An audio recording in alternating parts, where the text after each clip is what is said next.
New Orleans' very own. Good evening and thanks for joining us. I'm Anna McAllister. Jacob has the night off.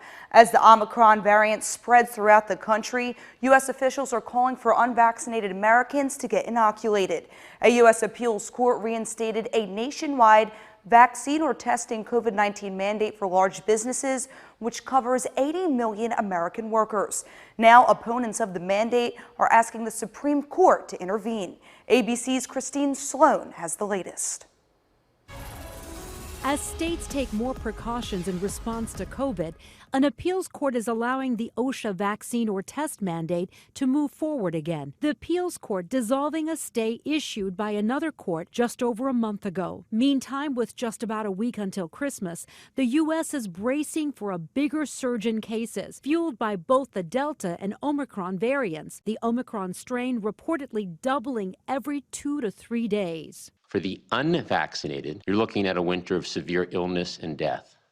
For yourselves, your families, and the hospitals you may soon overwhelm. The virus having a big impact on sports. Several NFL and NHL games are being postponed, and dozens of NBA players are on COVID lists. That's as a new study, not yet peer-reviewed, finds Omicron could spread up to 3 times faster than Delta, and that the risk of being reinfected with Omicron is more than 5 times higher than with Delta. The minute you walk outside, you are taking some risk. So you need to do everything you can to mitigate that risk. Omicron, now detected in at least 42 states, is predicted to eclipse Delta within weeks. New York State breaking a single-day record for new infections, over 21,000. And with the holidays approaching, hundreds are lining up to get tested. And there are similar scenes across the country. With what's going on in Wisconsin right now, we're going to get tested now, and then we're going to do a rapid test before we leave on Monday. Health officials say Americans should use the next few days before Christmas gatherings to make sure they're protected. Christine Sloan, ABC News, New York.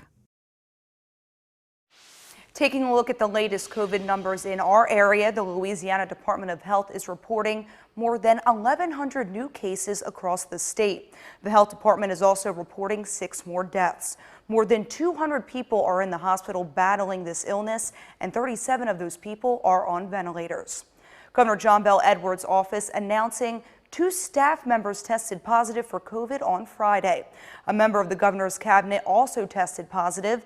The staffers were reportedly in close contact with the governor, but he did test negative.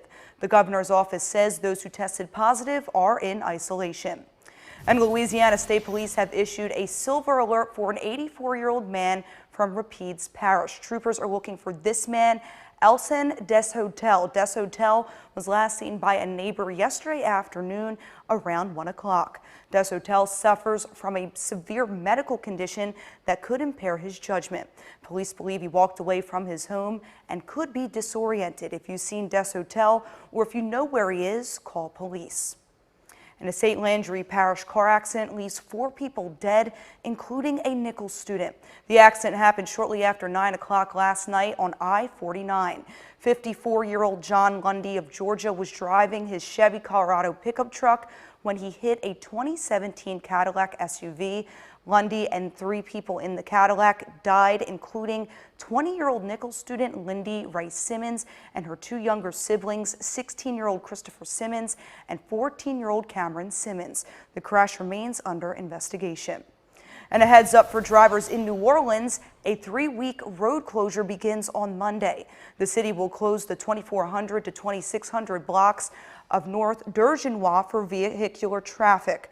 Now, during this time, crews will conduct sewer and drain line replacements. Workers will start the work on Monday, December 20th at 7 a.m. And Congress is officially home for the holidays without delivering on the president's top wish list items. The Senate closed its year without passing President Biden's social spending and climate plan or voting rights legislation. However, the Senate broke the gridlock on a large slate of the president's diplomatic and national security nominees. The Senate returns for work in the new year on January 3rd. And over in Algiers, plenty lined up for a chance to meet Santa Claus today, and WGNO's Christopher Leach got a chance to meet him as well.